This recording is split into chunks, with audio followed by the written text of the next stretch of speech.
we were talking with Sebastian about our veterans. Let's go back to another big issue facing our veterans, and this involves a bipartisan group of senators now working together, advocating for a wide-scale independent review of the VA for the systematic mismanagement of its claims backlog. And joining us now, co-chairs of the VA Claims Backlog Working Group, Republican Senator Dean Heller of Nevada and Democratic Senator Bob Casey of Pennsylvania. Good to have you both on. Senator Heller, we've been talking about the mismanagement at the VA for quite some time. How do we fix it? Well, the good news is, there's a bipartisan coalition going on here that's been working together for the last couple of years. Bob and I saw this problem and said, hey, we ought to do something about it. The good news is this. The last 2 years, we've cut the backlog in half. And the issue is this. If you're a soldier today or a service member, male or female, and you come back from the Middle East and perhaps you're missing a limb or two, or you've got some psychological problems, which we know occurs, should you have to wait 2 or 3 years in order to get the benefits that you've earned? Yeah. And both of us have said, this is outrageous. So 2 years ago, we formed this working group, and Bob and I have had some great success so far. VA's working harder. We've cut the backlog in half, but we got to do that again.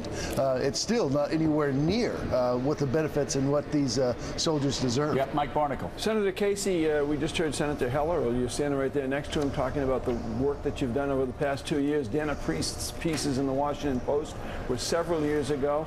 Anyone serving in the military coming back from 2 theaters of war, Afghanistan and Iraq, multiple tours, they're probably listening and saying, what takes so long in the United States Senate to take care of me?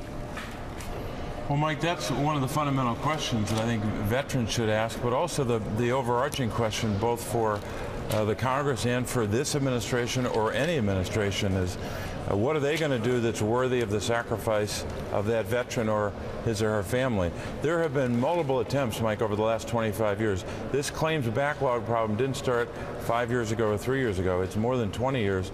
We've made some progress, but we have to demand that the VA measure up just as any organization that serves people must do. One of the things that's the most important about the bill that we have, and it's been great to work with Dean Heller, not just on a bipartisan basis, but in a very substantive way, to focus on a bill which we now have bipartisan support for, to audit the VA, to take a close look at how they deal with these claims, to fix it, and then to do a whole range of things that we've set forth in the bill to make sure that we're reducing substantially the backlog. Some progress made, as Dean said, but we still have a ways to go. Senators, Sam Stein here. Quick question. Technology was supposed to be sort of the great elixir here to this issue. You digitize the records, make things more streamlined. Where do we stand on that type of progress, digitizing the VA records, and is that continuing to be a big hurdle? Well, it has been. In fact, one of the biggest problems that we have that Senator Casey and I are working with is the fact that the Department of Defense and the VA, 2 separate agencies, don't talk. I mean, they don't have software that meshes the information of these veterans coming out and how they're going to get their benefits. So that's one of the reasons. Yeah, that's one of the reasons why we're doing this. Yeah, it's just unbelievable. Senators Dean Heller and Bob Casey, thank you so much.